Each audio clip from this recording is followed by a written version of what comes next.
Hello.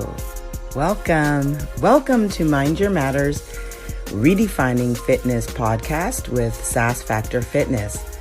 I'm Sin, and I've created Mind Your Matters at SassFactor Fitness to help fitness enthusiasts, including first responders, former athletes, and weekend warriors, reconnect with themselves in order to achieve their optimal fitness goals physically, mentally, and spiritually.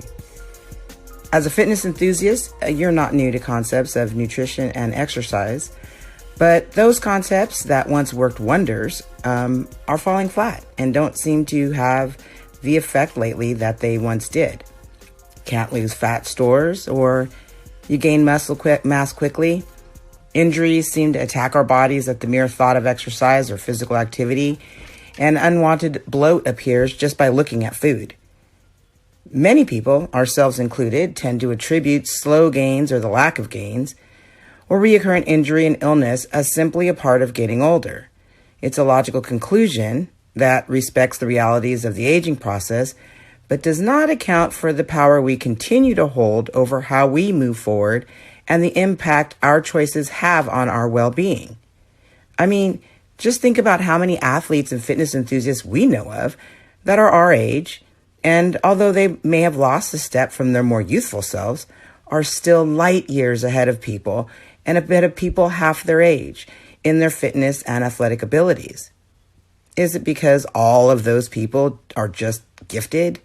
Are they touched by God or lucky, never had any injuries, no illnesses, or unexpected life events? No, that's not the case. It's just that many of them know something that the rest of us kind of ignore or have forgotten. In fact, getting older has become a prepackaged excuse to give up on ourselves and our fitness journeys on ever reaching our goals. Getting older has an effect for sure, but it is not the determining factor of our fitness. And when we sit in that space, it seems near impossible to overcome the barriers and reach our goals. But the truth is, the way we used to do things is not the way we should be doing them now. We are not seeing the gains we desire because we're treating our bodies more harshly than they need to in order for them to function properly, by restrictions in nutrition and physical punishment in exercise. I mean, we've all heard it, right? If it doesn't hurt, it's not working, right? Wrong. Mentally and physically, we're fighting ourselves in addition to whatever stressors life is throwing at us. Family, work obligations, illness and injury setbacks, fatigue. We're fighting all of those things. And then on top of that, we want to get in shape by punishing ourselves and restricting ourselves further. It's no wonder we can only sustain any noticeable changes in habits, behavior, and body composition for short or even semi-long periods. If you're like me, that's not an acceptable conclusion. Like you, I have experienced injury, illness, life interruptions that have derailed my fitness. Like you, I want to stay fit as long as possible. And I want to leave this world as young as possible, as late as possible. I created this model from approaches I've been formally trained in, some trial and error, and experiences with myself and the people I've worked with to regain their fitness. I've found that using it can help you understand how thinking about food, nutrition, and exercise in a new way can help you get past roadblocks and get you back on track to reach your goals. The way we think impacts the physical part of the program, how we exercise and how we eat. It keeps us motivated, authentic to ourselves and our individual preferences, our strengths and weaknesses, and uses them to our advantage as opposed to against us. Now, you might be tempted to think that I'm giving you information you already know.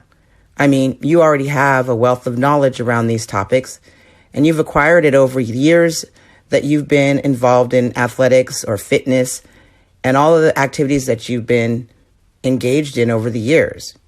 And those ways of dealing with things once served you very, very well.